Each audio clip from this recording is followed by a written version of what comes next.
पिछले पार्ट में हमने देखा कि कैंग और रेड रोड गैंग का लीडर सिम्बियोट के साथ फाइट कर रहे होते हैं, लेकिन सिम्बियोट बहुत ज़्यादा पावरफुल होता है और उनके ऊपर एनर्जी स्वॉर्ड से अटैक कर रहा होता है। इसीलिए कैंग उस लीडर को लेकर उससे बचने के लिए एक जगह पर जाकर छुप जाते हैं और वो उस गैंग के लीडर का थोड़ा खून निकाल लेते हैं। इस पार्ट की शुरुआत में हम देखते हैं कि वो सिम्बियोट उन दोनों को ढूंढ रहा होता है और बहुत ज़्यादा गुस्से में होता है, लेकिन वो लोग सिम्बियोट को नहीं मिल रहे होते और इधर वो लीडर दीवार के पीछे से छुपकर उस सिम्बियोट को देख रहा होता है और अपने मन में सोच रहा होता है ये तो बहुत अच्छा हुआ कि उसने हमें नोटिस नहीं किया, नहीं तो ये हमारे ऊपर कभी भी एम्बुश कर सकता था। पर अब मेरे पास चांस है कि मैं इसके ऊपर अचानक से हमला कर सकता हूँ और ये बच भी नहीं पाएगा। लेकिन लीडर कुछ सोच पाता उससे पहले ही वो सिम्बियोट दीवार के पीछे से तुरंत लीडर के सामने आ जाता है और कहने लगता है मैंने तुझे ढूंढ ही लिया।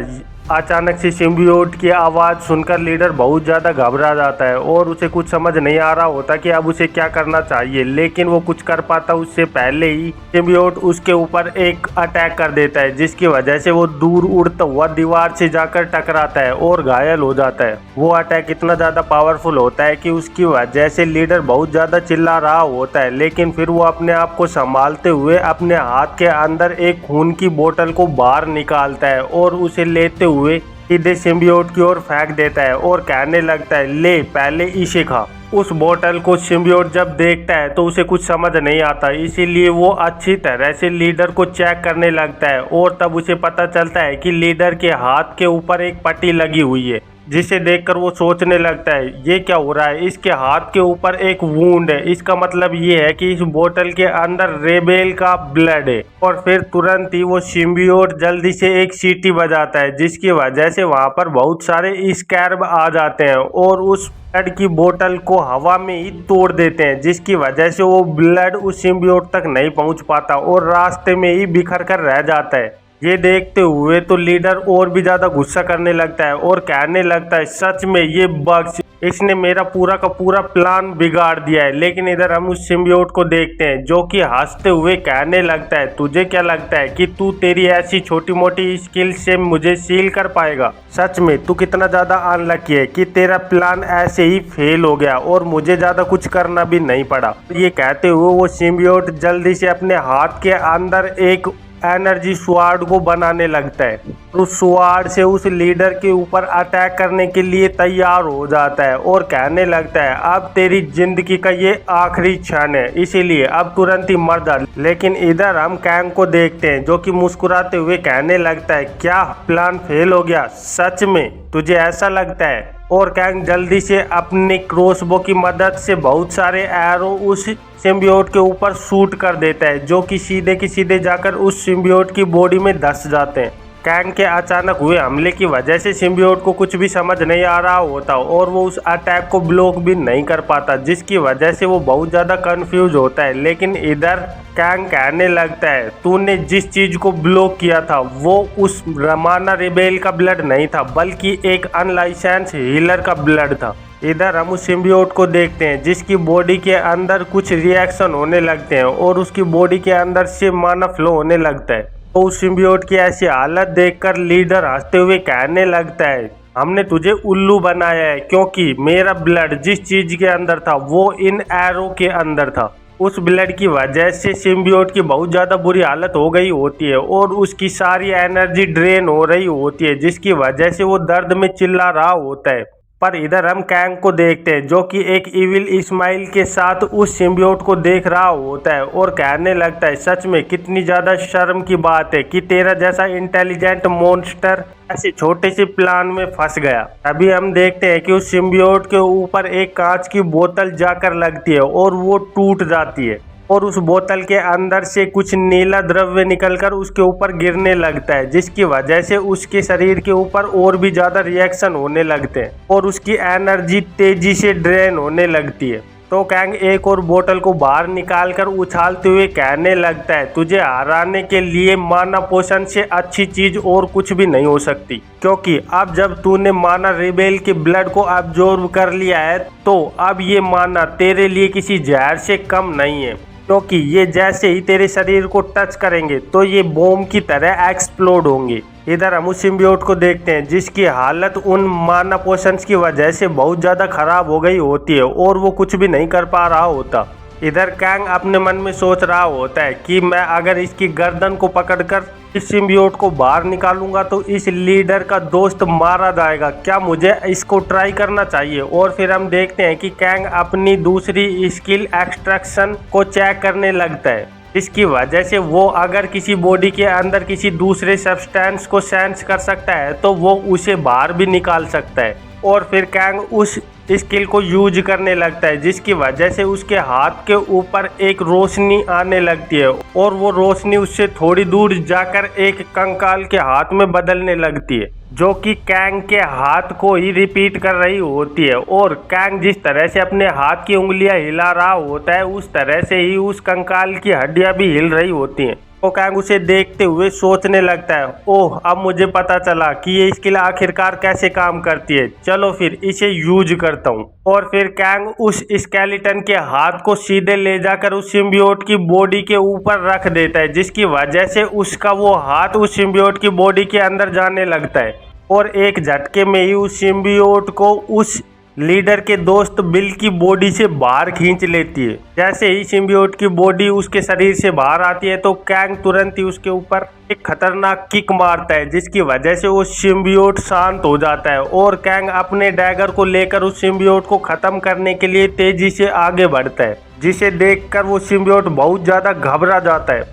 और कैंग से कहने लगता है, एक मिनट रुको प्लीज, मेरी बात सुनो, अगर तू मुझे जिंदा छोड़ देगा तो मैं तुझे बहुत ज़्यादा स्ट्रोंग बना दूंगा। तो उसकी ये बात सुनकर कैंग अपने मन में सोचने लगता है, तो ये अब टेलीपैथी का यूज कर रहा है। और फिर कैंग उस सिम्बियोट से कहने लगता है, मुझे स्ट्रोंग होने की कोई भी ज़रूरत नहीं है क्योंकि मैं एक हीलर हूँ और एक हीलर को स्ट्रोंग होने की कोई भी ज़रूरत नहीं पड़ती। ये सुनकर तो सिम्बियोट की हालत और भी ज़्यादा ख़राब हो जाती है और वो कैंग से कहने लगता है, मैं तुझे इस ट्रांजिशन डंजन की इन्फॉर्मेशन दे सकता हूँ। सिम्बियोट की ये बात सुनकर कैंग थोड़ी देर के लिए रुक जाता है और वो सिम्बियोट कहने लगता है, मुझे पता है कि तुझे इस ट्रांजिशन डंजन के बारे में जानना है और तेरे पास इसके बारे में बहुत सारे क्वेश्चन है। मैं इन सब के बारे में तुझे आंसर कर सकता हूँ पर इसके बदले में तुझे मुझे जिंदा छोड़ना होगा। तो कैंग सिम्बियोट की बात सुनकर सोचने लगता है, वैसे मुझे इन डंजन्स के बारे में इंफॉर्मेशन की ज़रूरत तो है क्योंकि मैं इसकी वजह से बहुत सारे काम आराम से कर सकता हूँ। और ये सोचते हुए कैंग उस सिम्बियोट से कहने लगता है, ठीक है, अभी के लिए मैं तेरी बात सुनने के लिए तैयार हूँ, इसलिए जल्दी से बता जो तुझे पता है। तो वो सिम्बियोट कहने लगता है, एक डंजन को क्रिएट करने के लिए तुम्हें बहुत सारी पावर चाहिए। अगर तुम एक मॉन्स्टर हो तो तुम्हें एक बॉस मॉन्स्टर लेवल की स्ट्रेंथ चाहिए और अगर तुम एक इंसान हो तो तुम्हें एक स्वॉर्ड मास्टर या फिर आर्क विजर्ड जितनी स्किल्स चाहिए जिसकी वजह से तुम आराम से एक डंजन को क्रिएट कर सकते हो। और अगर मैं सीधे से शब्दों में बताऊं, अगर तुम्हारे पास बहुत सारा माना है तो तुम भी आराम से एक डंजन को क्रिएट कर सकते हो। कैंग और वो सिम्बियोट दोनों ये सब कुछ बातें टेलीपैथी से कर रहे होते हैं जिसकी वजह से लीडर को उनकी कोई भी आवाज़ नहीं सुन रही होती। तो वो उन्हें देखते हुए सोचने लगता है, आखिरकार ये लोग कर क्या रहे हैं क्योंकि कैंग को तो इसे तुरंत ही खत्म कर देना चाहिए, फिर ये इसके ऊपर खड़ा होकर कर क्या रहा है, मुझे कुछ समझ नहीं आ रहा है। इधर वो सिम्बियोट कैंग को बता रहा होता है लेकिन एक ट्रांजिशन डंजन बहुत ज़्यादा अलग होता है क्योंकि ये डंजन दूसरे डायमेंशन में होते हैं और इन डायमेंशंस में से इन डंजन्स को इस डायमेंशन में ट्रांसफर करने की पावर द ओनली बीइंग जो इन स्पेस को पूरे के पूरे को ट्रांसफर कर सकता है वो डिवाइन बीइंग है क्योंकि अपनी पावर की मदद से आराम से एक डंजन को दूसरी जगह से इस जगह पर ला सकता है। इन्हीं डंजन्स को ट्रांजिशन डंजन्स कहते हैं। तो ये सुनकर कैंग सोचने लगता है, क्या ये सब कुछ गॉड्स कर रहे हैं। और वो सीधे ही सिम्बियोट से पूछने लगता है, तो ये सब कुछ गॉड का किया हुआ है, पर गॉड्स तो पिछले कई सौ सालों से आराम से शांत पड़े हुए हैं, फिर वो आखिरकार ये सब कुछ क्यों करने लगे। सिम्बियोट कैंग को बताने लगता है, मुझे इस बारे में नहीं पता है कि आखिरकार वो अब इस वक्त ऐसा क्यों कर रहे हैं क्योंकि जब तक मैं इस चेंज को नोटिस करता तब तक मैं यहाँ पर आ चुका था, इसलिए मुझे नहीं पता कि ये किसने किया है। लेकिन ट्रांसफरिंग एक डायमेंशन से दूसरे डायमेंशन में इस तरह। इसकी वजह से बहुत सारी समस्या भी खड़ी हो जाती है, क्योंकि इसकी वजह से डायमेंशंस में डैमेज भी होता है। मुझे नहीं पता कि ये सब कुछ किस गॉड ने किया है, लेकिन एक बात तो मैं तुझे पक्का ही बता सकता हूँ, जिस गॉड ने भी ये सब कुछ किया है वो कोई अच्छा गॉड तो नहीं है। सिम्बियोट की बात सुनकर कैंग भी थोड़ा हैरान हो जाता है और सोचने लगता है, अगर ये इन डंजन्स को ऐसे ही ट्रांजिशन होता रहा तो एज्यूल ज़्यादा टाइम तक नहीं रुक पाएगा और डायमेंशन क्रैश की वजह से पूरा का पूरा एज्यूल तबाह हो जाएगा और एज्यूल को ख़त्म होने से कोई भी नहीं बचा पाएगा। इसका सीधा सा मतलब ये है कि एक ऐसा इविल गॉड है जो कि चाहता है कि एज्यूल यहाँ से ख़त्म हो जाए। आखिरकार इतनी ज़्यादा इम्पोर्टेंट इंफॉर्मेशन गायब कैसे हो गई, किसी को भी इस बारे में क्यों नहीं पता है, लेकिन फिर भी चलो ठीक है। और फिर कैंग उस सिम्बियोट से कहने लगता है, वैसे मैंने एक्सेप्ट नहीं किया था, लेकिन तेरी इन्फॉर्मेशन बहुत ज़्यादा वैल्यूएबल है।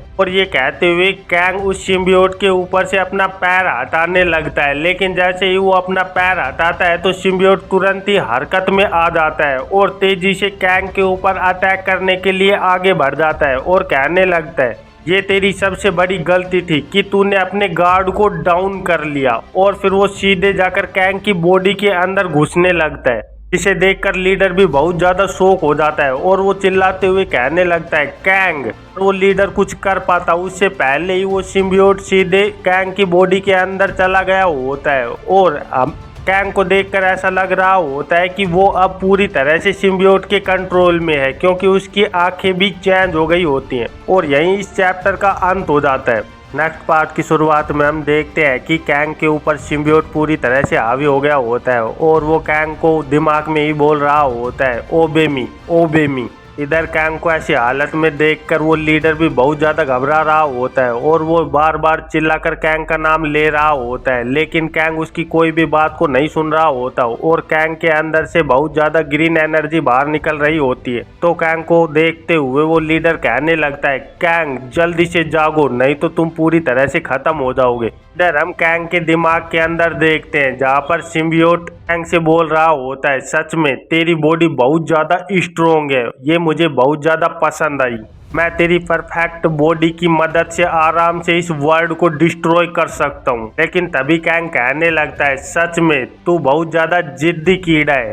तुरंत ही कैंग के दिमाग के अंदर वही स्केलेटन वाला हाथ आता है, जिसे देखकर वो सिम्बियोट बहुत ज़्यादा घबरा जाता है, लेकिन उसके कुछ करने से पहले ही वो हाथ सिम्बियोट को कैंग के दिमाग से बाहर निकाल लेता है और तेजी से कैंग से दूर करने लगता है, जिसकी वजह से वो सिम्बियोट सीधे जाकर पास की दीवार से टकरा जाता है और उसकी हालत बहुत ज़्यादा खराब हो जाती है। तो वो कैंग से कहने लगता है, आखिरकार तू ऐसा कैसे कर सकता है, क्योंकि तू तो पूरी तरह से मेरे कंट्रोल के अंदर होना चाहिए, फिर तू अपनी स्किल्स को कैसे यूज कर पा रहा है। फिर हमें पता चलता है कि कैंग के ऊपर इग्नोर कमांड स्किल यूज हो गई होती है, जिसकी वजह से उसकी मेंटल पावर 500% तक बढ़ जाती है और कैंग के ऊपर किसी भी माइंड कंट्रोल अटैक का कोई भी असर नहीं पड़ता। तो कैंग अपने हाथ को आगे करते हुए कहने लगता है, मैं किसी के भी कमांड को सुनना पसंद नहीं करता, इसीलिए चाहे वो तू दूसरी दुनिया का कीड़ा ही क्यों ना हो।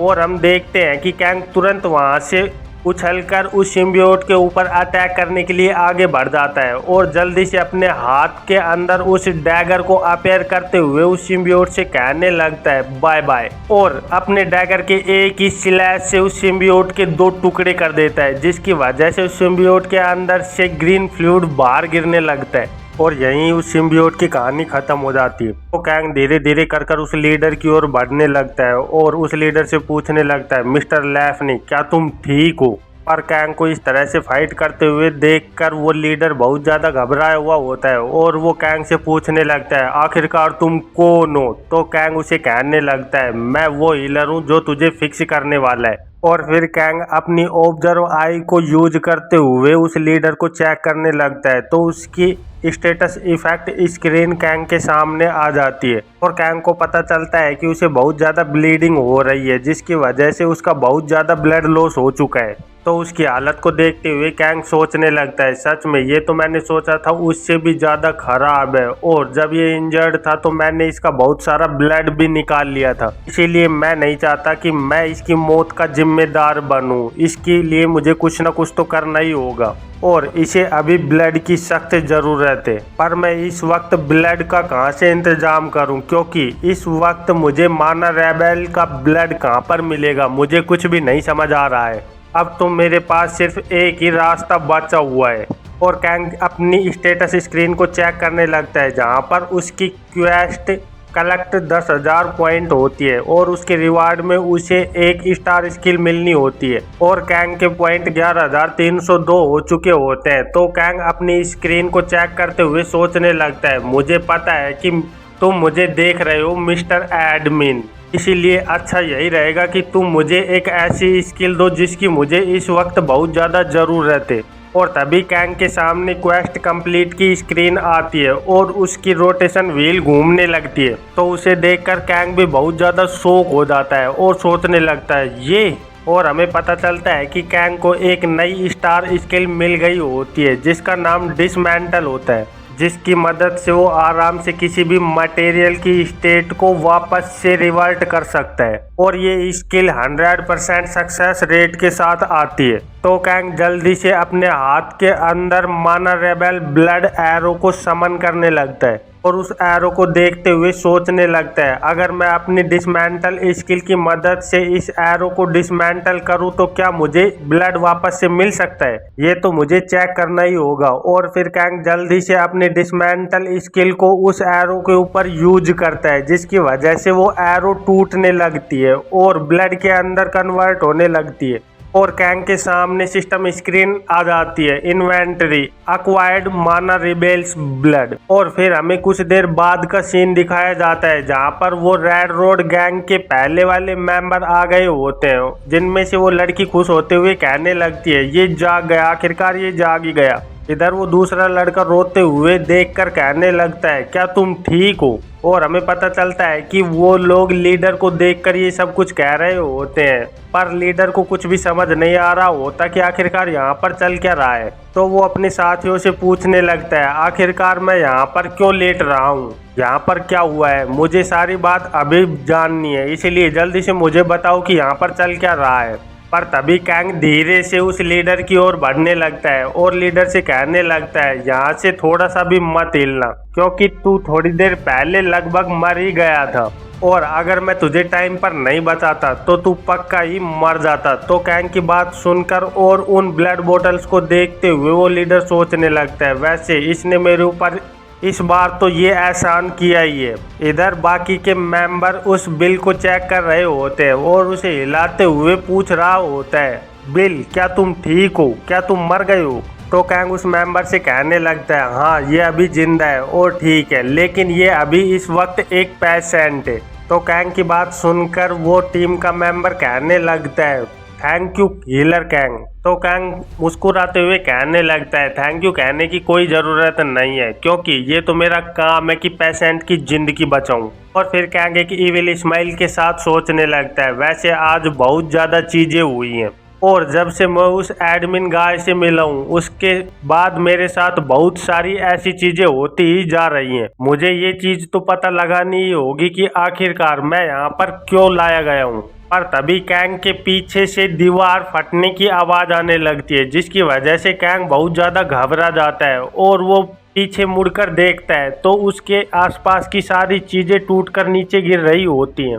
जिसे देखकर रेड रोड गैंग के मेंबर्स भी बहुत ज्यादा घबरा जाते हैं और कैंग से पूछने लगते हैं, आखिरकार यहाँ पर हो क्या रहा है। और वो पहले वाले दो मेंबर बहुत ज्यादा घबरा रहे होते हैं और चिल्लाते हुए कहने लगते हैं, आखिरकार अब क्या होने वाला है, एक दूसरा भूकंप। पर तभी कैंग सामने देखता है कि सामने की दीवार धीरे धीरे कर गायब हो रही होती है। तो उसे देखते हुए कैंग सोचने लगता है, मैंने सोचा था कि जैसे मैं बॉस को खत्म करूंगा वैसे ही ये केव वाला डंजन गायब हो जाएगा, पर मैंने ये कभी भी नहीं सोचा था कि ये पूरी की पूरी केव ही गायब हो जाएगी। और ये सोचते हुए कैंग चिल्लाते हुए गैंग मेंबर्स से कहने लगता है, ये डंजन वैनिश हो रहा है और ये सीधे जाकर डायमेंशन क्रैक के अंदर गिर रहा है। डायमेंशन क्रैक का नाम सुनकर तो वो मेंबर बहुत ही ज्यादा घबरा जाते हैं और चिल्लाते हुए कहने लगते हैं, क्या डायमेंशन क्रैक? ये तो वो जगह है जहाँ से हम कभी भी बचकर बाहर नहीं निकल सकते। मैं सही कह रही हूँ ना?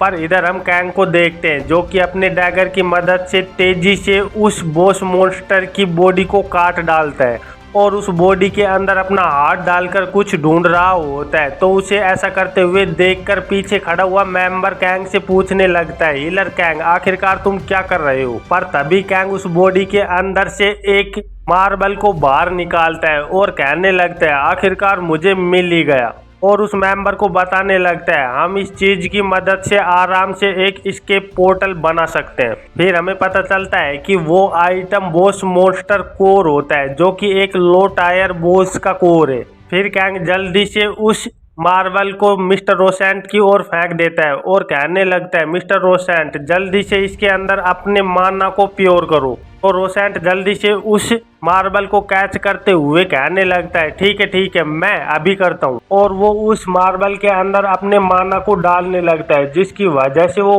मार्बल माना के साथ रिएक्ट करने लगता है और उसके अंदर से एनर्जी बाहर निकलने लगती है और तुरंत ही रोसेंट के नीचे एक बहुत बड़ा मैजिक फॉर्मेशन बन जाता है। तो उसे देखते हुए सारे मेंबर कहने लगते हैं, आखिरकार ये हमारे बाहर जाने का रास्ता है। और कैंग उन गैंग मेंबर से कहने लगता है, ये लोवेस्ट टायर कोर है जो कि ज्यादा टाइम तक नहीं रुकेगा, इसलिए जो भी करना है जल्दी करो। और फिर कैंग उल्टी गिनती गिनने लगता है, 5 4 3 2। तो कैंग की बात सुनकर वो सारे मेंबर तेजी से उस फॉर्मेशन की ओर भागने लगते हैं। पर तभी कैंग पीछे से हंसते हुए कहने लगता है, मैं तो बस वैसे ही मजाक कर रहा था क्योंकि ये कम से कम 5 मिनट तो रहेगा ही। ये सुनकर तो उन गैंग मेंबर्स के होश ही उड़ जाते हैं और वो कहने लगते हैं, क्या ये मजाक करने का वक्त है? आखिरकार तुम ऐसा कैसे कर सकते हो? मरने की वक्त पे मजाक करना ये अच्छी बात नहीं है। तभी गैंग का लीडर धीरे से खड़े होकर कैंग से पूछने लगता है, हे कैंग, मैं बस वैसे ही पूछ रहा हूँ, ये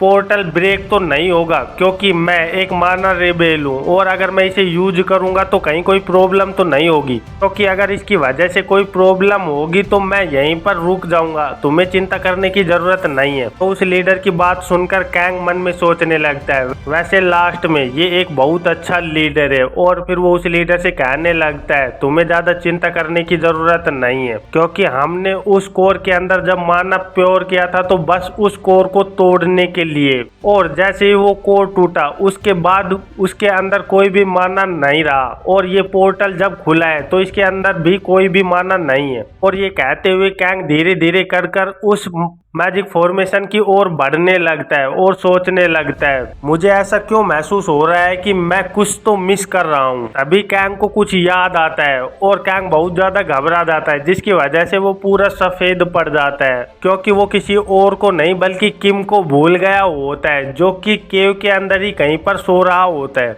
जिसे याद करते हुए कैंग सोचने लगता है, मिस्टर किम, आखिरकार मैं ऐसा कैसे कर सकता हूँ, मैं उसे कैसे भूल सकता हूँ। और यहीं इस चैप्टर का अंत हो जाता है। तो फिर मिलते हैं एक नए चैप्टर में, तब तक के लिए बाय बाय।